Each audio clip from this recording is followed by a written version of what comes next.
deserve it. I don't deserve it. I don't think I really deserve this, but namaste. This translates into the God in me bows before the God in you, because we are celebrating you today. Each one of you, 359 of you. I wish the rest were here, not just for your time and the talent and the skills that you bring in, not because you have it, you had to do it, because you wanted to do it. Not because your time was worthless, because I believe your time is priceless. That's why you give what you give. You have a heart that is bigger than anything else, because a heart that learns to give is the heart that truly belongs only to one person, which is a volunteer. Volunteer means you go over and beyond. Everybody can do something, but a volunteer does something more. And thank you for being here. Thank you for all you do. And thank you for all that you will continue to do. I can empathize with this because I'm a refugee child, as Robin said. I'm a product of violence, religious hatred, bigotry. 1947, India was split into two on political reasons. My parents became refugees in their own homeland, in their own motherland. 14 million people displaced, 1 million people killed. My father had to play dead in a refugee train, and I was born in a servant's quarter. That's my beginning. I did not have anything, nothing, and I was surprised. Growing up, I would say, I would feel angry, I would feel hungry because there wasn't enough food. Angry, why us? Then I never had a pair of new shoes. Walking down, my mom would say, oh no, you will outgrow, so we don't buy the shoes. I didn't know they couldn't afford it. So every birthday they would just have my shoes shined so I could feel that I am wearing something new. I come down, walk across, and I see a kid who had no feet. Something struck me like a bolt of lightning. I was all of 5 years old. I looked at my feet. I have feet, but where is this kid's shoes? He doesn't even have feet. So I started to count my blessings from that day and stop whining. We have to learn to, even though we feel blessed, it's good to be a blessing. So I started counting my blessings, not complaining, not whining, and making sure that I did what was right, what I could think was right. So that left me with a rude moral awakening. So long walks to school, 5 miles walk to school, every day. Every day was 5 miles walk to school. My weekly ration lines, walk for the rations, climb up three floors every day to where our apartment was, stand in line for the restroom, taught me tolerance. It taught me patience, because the elders had to be given preference. Okay, you want toilet, and there was no fresh water, because the water had to be pumped up to the 3rd floor. It could not be pumped up, so we had to go with buckets down, come up, go to school, make sure we could have our bath, and go. And mom could not afford the lunch money. So we would just have plain water, just water. And milk was very, very exclusive gift for us. It's like the dessert here. Mom had to add water to the milk to stretch it so she could feed us. At least make sure that we have something.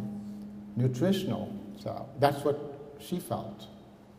And on some days that I felt that Mom had made me a lunch so I don't feel bad, I don't feel out of place in school during the lunch hour, I would be walking and there was a street beggar. The street beggar I would always cross. And I saw that he was more hungry than me because that story about the kid with no feet stuck with me. So I would just give it to him. And when I came back home at 4 o'clock, Mom would say, "How did you enjoy your lunch?" I said, "Mom, it was good. I'm okay. I'm okay." And I would just not address this issue. Long story short, one day I fell down and I was limping my way back. I was limping my way back from school and hoping that when I get closer to the house, I would, walk straight so that Mom doesn't dock my playtime. Even in those days, we had the timeouts and, dock my playtime, which was very important for me. Some of the kids I saw climbed on the streetcar. I thought I'll also do that. The conductor promptly asked me, "Do you have the fare?" I said, "Fare?" I never climbed on a streetcar. He says, "No, you need money to get onto this bus, onto this streetcar." He stops the bus and I was shoved off. I was shoved right off the bus, little 7-year-old. Foot was hurting and I start walking. I says, "All right, I'll do it." That was before my encounters with Mother Teresa. So I I alight from the bus and the tram and I start walking. And I'm trying to kick the can, literally like we kick the can. Unhappy with myself, but not disappointed with myself. This beggar, the same beggar I used to see for every day for the last 3 years, coming back from school, he says, "Hey son, what happened?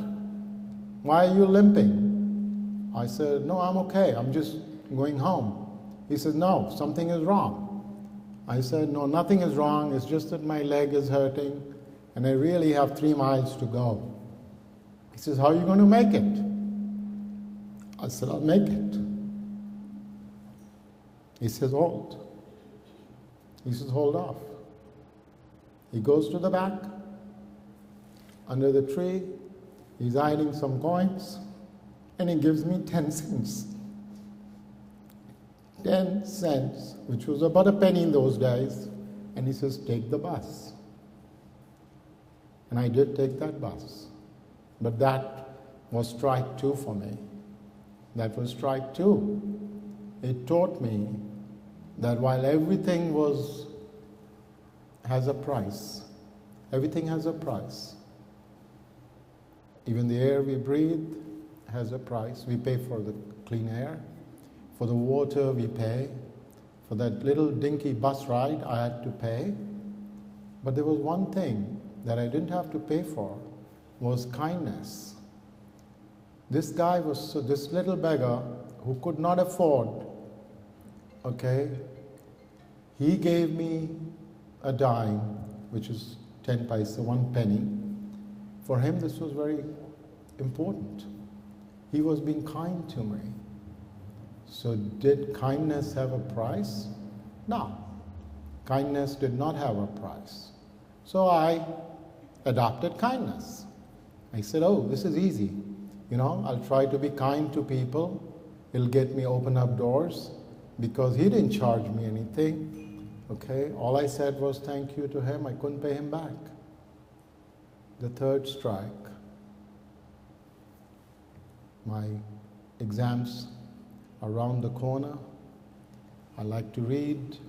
Parents can't afford the school books.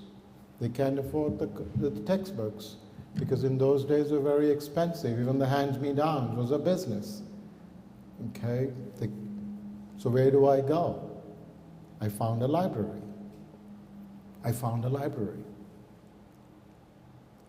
I walked in. My dad never went with me. Nobody else went with me. I walked in, found myself a little stool, rickety old stool. I sat down, and I meekishly stepped up to the volunteer, to the librarian, and said, "Ma'am, good morning. Do you have a book called Dick Whittington?" She says, "Dick Whittington?" I said, "Yeah, the book called Dick Whittington, the Lord Mayor of London. It's an old British folklore story from the 14th century." She goes, digs in, she finds it. I read it. Next day I'm again there. I read it again. Third day again I read it. I keep doing this. Whenever I would go to the library, I would do this. But what I found there, that it had become a sanctuary for me, because nobody was judging me. Nobody knew that I was poor. Nobody knew that I was hungry. I was welcomed the same way. So a library, to me, is not just books. Books open up the world for you. To me, it's a sanctuary. Books had become my refuge. Books became my refuge. Working with Mother Teresa, I learned humility. I learned compassion. I learned think not about you, but about us. Think that you are part of a bigger equation. There is no person that is inferior than you. Be inclusive. I learned that. For 16 long years, I would continue to volunteer with her every Thursday. We started a night school 50 years ago with Mother Teresa's blessings. Now it has 25,000 students. 2 weeks ago, my wife and I were there for our class 50th reunion. The school still exists. I felt good walking the same places, walking and feeling connected. So to me, library may not be my first home. Library may not be my second home, because second place is where we work. First is where we have a home, where we live or we sleep. But library is that third place. And the third angle to the triangle is always the most important angle. We miss out the third eye, we call it. Okay? But it was again, the library has a special position in my life. It was 1959, February 16th, in the United States Information Library, that I met Dr. King. It was the British Council that I met Prime Minister Harold Macmillan. All these were libraries. These were not political statements. These were places where you brought in multiculturalism, where we bring in a cultural diversity. To me, diversity is always important. It's here to stay because God made us all in the same way. Color only is in our eyes because God does not have color. Religion does not have color. Spirit does not have color. Color is only in our eyes. If we shed that color, we will see a whole different world, a whole different lens. Diversity is a lens where we promote people, we promote talent. And if you really look at the new face of America, the new face of America is not just white, Caucasian, male. It's about black, brown, yellow, Latins, gender, LGBTQ, the feminine. All of it is the national face, the new face of America. We are the melting pot. Personally, to me, after traveling to 90 countries, meeting dignitaries and celebrities, I feel so humble, but I feel complete in many ways because I can relate to people. When I see people, I don't see a rank, I don't see a color, I don't see a race, I don't see ethnicity. I see them all as human beings. And to consider people as human beings, those who walk into our libraries, they are like walking into our lives. The new immigrant who walks in does not speak English, he needs help, we should not judge him.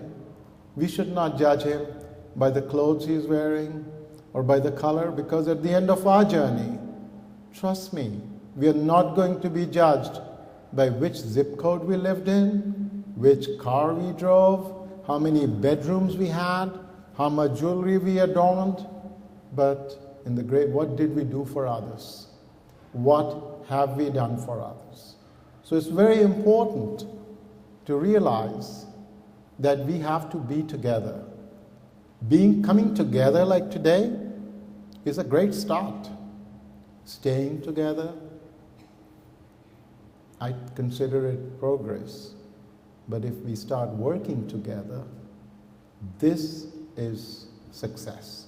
How do we work with different people, different perspectives, different expectations, different desires, different cultural backgrounds? How do we navigate those cultural minefields? We need to navigate those cultural minefields very carefully, successfully. We cannot stereotype people. Those who walk into our libraries or walk into our lives, we cannot stereotype them, because each individual has his or her characteristics. We have to respect each person's individuality. Then only we will be able to bridge the gaps. Then only we can bridge the divides. Otherwise, discrimination that is rampant, but it's a subtle discrimination that is more dangerous. That means we should overcome our own biases, implicit biases. What I call it an implicit bias, when we stereotype. When you heard Robin introduce, what is this Indian guy going to show us something new? No. We need somebody very high-powered speaker. Okay, somebody who can draw us. But this little guy can tell you the world, how it really is, what the color of the world is. The color is not white, it's not black, it's not brown, it's the whole rainbow of colors. To me, life has come a full circle. It has come a full circle. Yes, my parents were refugees, but did they give me a good character? Did they raise me well with whatever little they had? Yes, they did. Because character became very important for them, because if you have character, you'll be able to accept life as it comes. You will not be a defeatist, you will not be a pessimist, you will look at the more positive aspects of life. Library is not something which has got rows and shelves of books that fall on you, okay, on your head, okay? It's a place where nothing happens. Ever seen anything happen in a library? But that's the only place where everything that has happened, happened. Because everything that has happened in the world happens to be there. We need to find it. Library is a place that I feel where we go to explore, where we go to interact, where we go to assemble, where we go, which is the purest form of diversity. If you want to see diversity in this world, go to a library. Go to a library. If it has a fine arts show, it's not just for the rich who can afford those paintings or those pictures or those portraits. Even the poor can get it. We see homeless come into the library. Are they less human than us?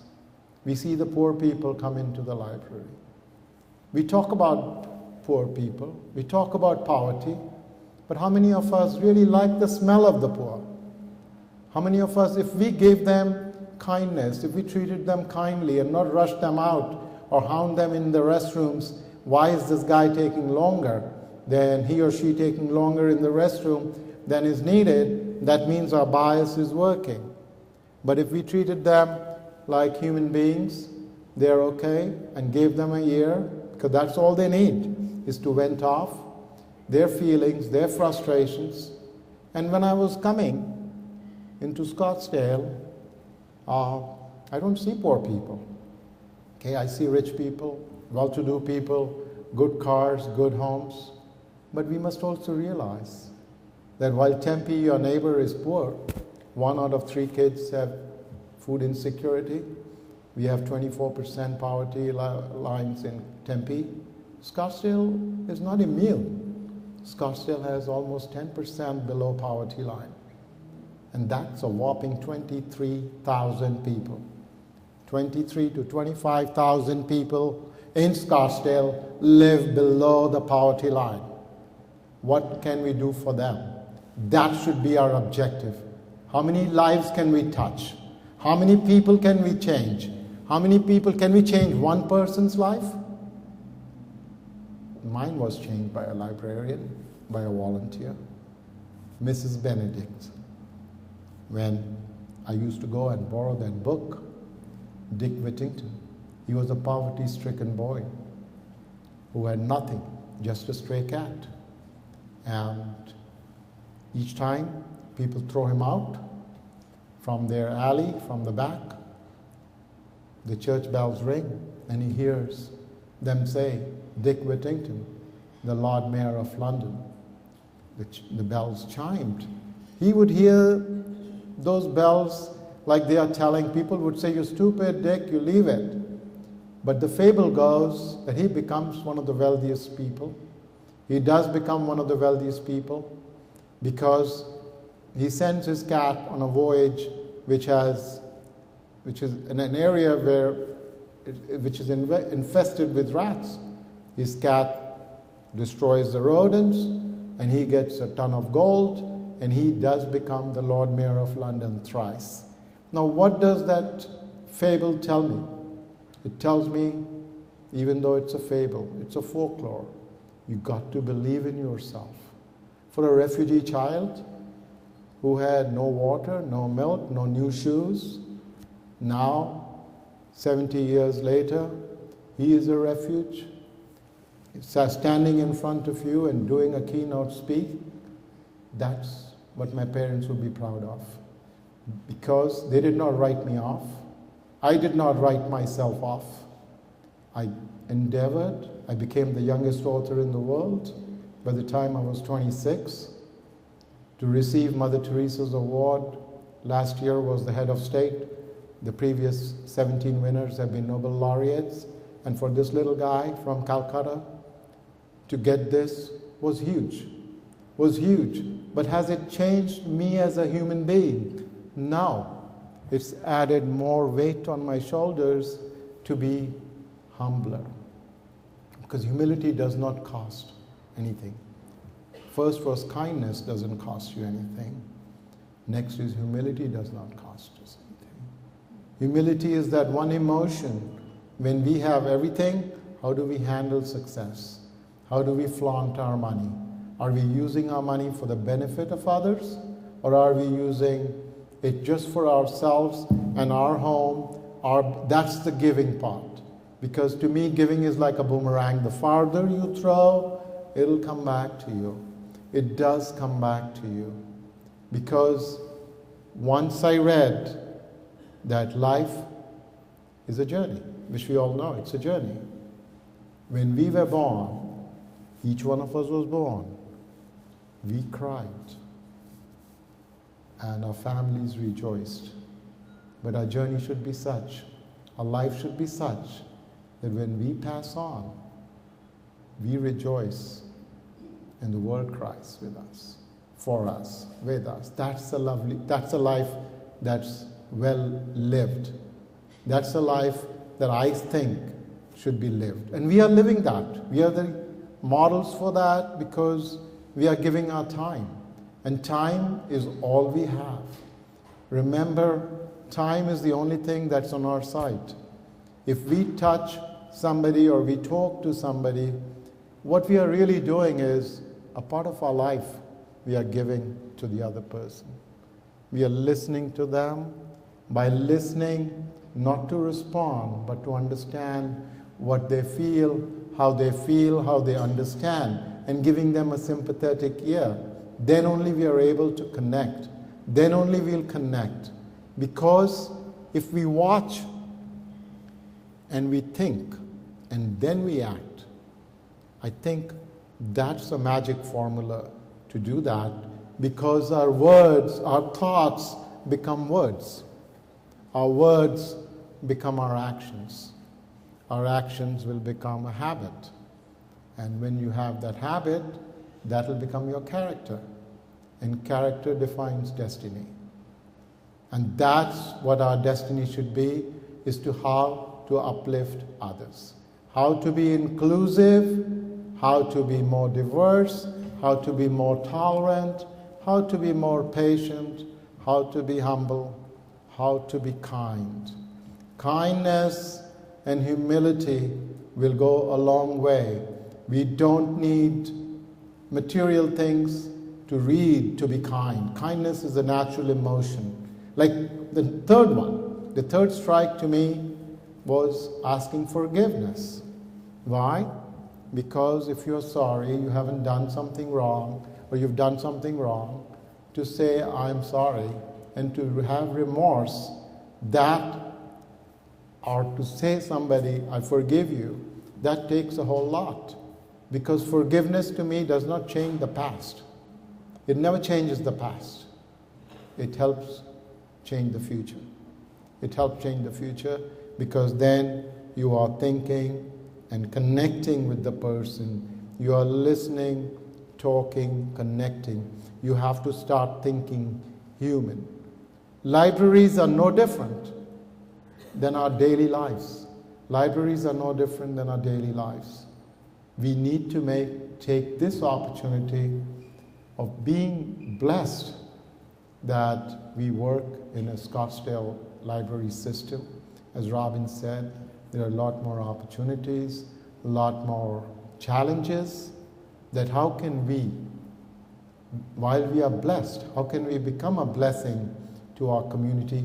How do we build this community? How do we build our neighborhood around us to make it a very safe, make it a place where they can trust us, where our residents or our patrons who come into the library don't feel judged, but they feel trusted, they feel that they are welcome. That's all I can ask and request you to do. My life is almost over, okay? But the 32,000 and odd hours that you have given, they are not over. The clock is ticking. We keep stepping up. We keep stepping up to the plate and doing more and inspiring others who follow us that these footsteps that we are creating for them, the footprints, are going to stay forever. These footprints are going to stay forever. We must teach the new wave of volunteers not just how to do it, but show them how we have lived our life.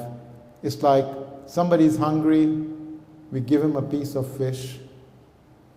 His hunger will quell today. But if we taught him how to fish, that will make him do the same thing. We have to do, it's a relay race. Our volunteers are a four-way relay.